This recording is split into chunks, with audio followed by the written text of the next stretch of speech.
আসসালামু আলাইকুম। আমাদের এই যে নবগঠিত যে অন্তর্বর্তীকালীন সরকার, উনার কাছে আমাদের জনগণের অনেক চাহিদা।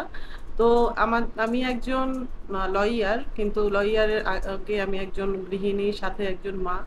আমার একটা 7 এ পড়া মেয়ের পড়ালেখার যে অবস্থা, ওদের যে শিক্ষা কারিকুলাম সেটা দেখে আমি আসলেই হতাশ। আমার মতো বাংলার ঘরে, ঘরে যারা কিনা অভিভাবক আছে যাদের সন্তান স্কুলে পড়ে, তারা সবাই হতাশ। এই কারিকুলামে বাচ্চাগুলা কাজের বুয়া আর বাজার করার আব্দুল্লাহ হওয়া ছাড়া কোনো উপায় নেই। সরি এভাবে বলার জন্য।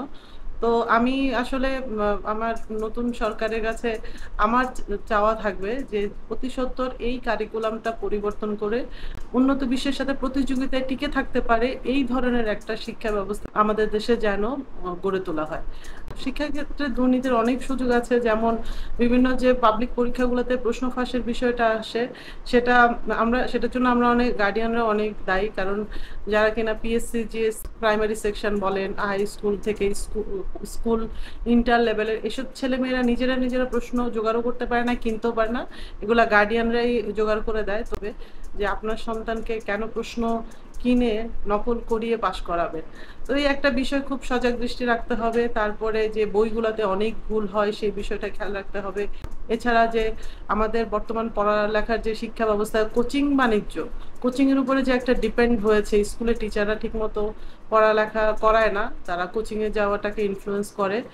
যে স্কুলের টিচারদের যে স্টুডেন্টরা তাদের অল্প কোনো মানে সামান্য কোনো অ্যাচিভমেন্টটাকে যেভাবে হাইলাইট করে করে দেখা যায় যে কোনো একটা কম্পিটিশন হলো, তুলনামূলক নিউট্রালি চিন্তা করলে অন্য একটা স্টুডেন্ট যার বাবা মা কোনো স্কুলের টিচার না, সে ভালো করেছে, তার তুলনায় স্কুলের যে টিচার তার বাচ্চাদেরকে বেশি প্রায়োরিটি দেওয়া হয় পুরস্কৃত করার ক্ষেত্রে।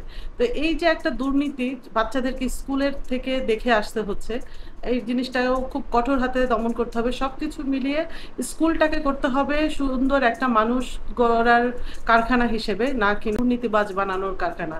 এই যে বাচ্চাটা যখন দেখলো যে আমার সহপাঠী সে একজন টিচারের সন্তান হওয়াতে তার প্রতি বেশি খেয়াল করা হয়, তাকে বেশি নাম্বার দেওয়া হয়, তাকে বেশি পুরস্কৃত করা হয়, দুর্নীতির শুরুটা কিন্তু সেখান থেকে। এটাও আমার মনে হয় সকলের খেয়াল রাখা উচিত, এবং নতুন শিক্ষা ব্যবস্থা এটা যেন খুব কড়াকড়িভাবে দেখা হবে, এটা আমি আশা করি। সবাই ভালো থাকবেন। আসসালামু আলাইকুম।